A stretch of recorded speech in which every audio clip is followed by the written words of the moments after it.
Assalamualaikum dulur.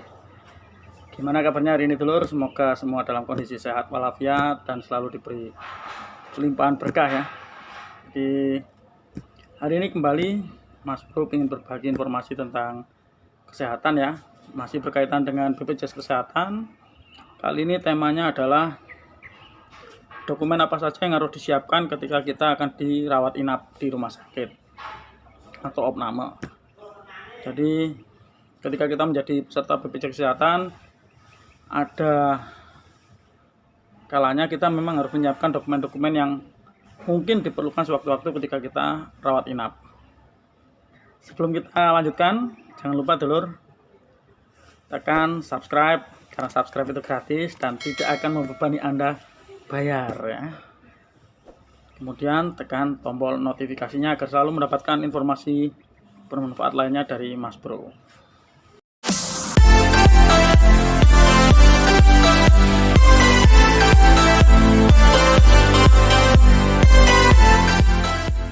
Ketika kita sakit, memang apalagi harus dirujuk dan lain sebagainya, butuh opname dan tindakan lebih lanjut, memang kita panik ya dulur. Jadi kebanyakan dari kita akan memikirkan segala sesuatu itu, nanti saja. Tetapi tidak ada salahnya ketika saya berbagi informasi kali ini tentang dokumen apa saja sih yang harus kita siapkan dan selalu ada di rumah. Jadi ketika nanti dibutuhkan sewaktu-waktu, ketika ada sakit atau harus dirawat di rumah sakit, maka kita tidak perlu lagi harus kebingungan atau meninggalkan pasien untuk sekedar fotokopi dan sebagainya. Jadi peserta BPJS itu kan punya kartu BPJS ya, kartu peserta seperti biasa, semuanya dapat sesuai dengan kelasnya masing-masing walaupun kartunya sama. Ketika kita akan melakukan perawatan ke rumah sakit, dokumen-dokumen yang harus kita siapkan adalah, ini adalah persyaratan minimal ya dulur, yang mungkin nanti akan ada tambahan dari rumah sakit. Yang pertama adalah siapkan kartu BPJS asli, ya, itu yang pertama. Kemudian fotokopikan sekitar 10-15 pieces untuk kartu BPJS tersebut. Yang kedua adalah jika kita memang sudah memiliki KTP, siapkan juga KTP dan fotokopinya sekitar 15. Ya, kemudian yang berikutnya adalah KK. Jadi KK ini misalkan kita masih belum punya nomor induk kependudukan atau masih anak ya, jadi tidak punya KTP dan sebagainya, itu diperlukan dan akan diminta. Semua perawatan pasti akan meminta KK. Ya, jadi siapkan yang asli plus fotokopi sekitar 15. Kemudian jika memang butuh perawatannya itu berjenjang dan sudah memiliki rujukan, pastikan rujukan kita itu aktif ya.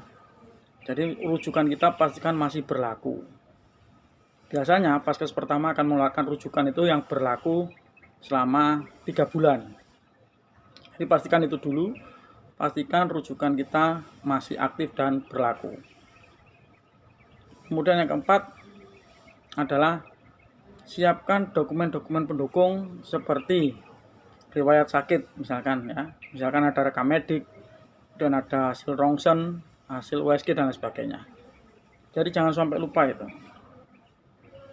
Nah, setelah semuanya siap, nanti ketika kita akan mengajukan untuk rawat inap pendaftaran, maka kita tidak akan kesulitan lagi, tidak akan bingung untuk fotokopi ke sana ke sini. Jadi sebenarnya simpel, tapi terkadang kita sering meremehkan atau melalaikan hal-hal yang sederhana seperti ini.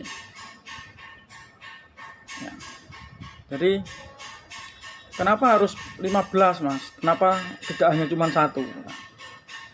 Jadi ketika di rumah sakit, begitu kita masuk ke perawatan, biasanya dari pihak rumah sakit akan meminta minimal 10 lembar dari dokumen tersebut. Nah ini nantinya difungsikan ketika misalkan nanti ambil obat ke farmasi, kemudian ambil lain sebagainya, pendaftaran, perawatan, pengobatan dan sebagainya. Jadi itu diperlukan oleh pihak rumah sakit dan akan nantinya staples satu-satu. Ya, daripada nanti menunggu pihak rumah sakit yang menyuruh kita fotokopi, mending kita siapkan di awal. Jadi nanti kita fokus ke perawatan pasien. Jadi jangan lupa ya, kesehatan itu mahal dan kita harus siap-siap ketika terjadi resiko, maka apa saja yang harus dilakukan dan agar kita tidak panik. Siapkan dokumen-dokumen seperti tadi ya. Siapkan minimal yang pertama ya, saya ulangi lagi, fotokopi kartu BPJS, kemudian KTP, KK, rujukan, dan dokumen-dokumen pendukung lain seperti hasil ronsen, hasil USG, hasil lab, dan sebagainya. Itu ya dulur, sekedar sharing untuk hari ini. Jangan lupa tetap ya subscribe channelnya Mas Bro, dan pastikan Anda selalu mendapatkan informasi-informasi yang menarik lainnya.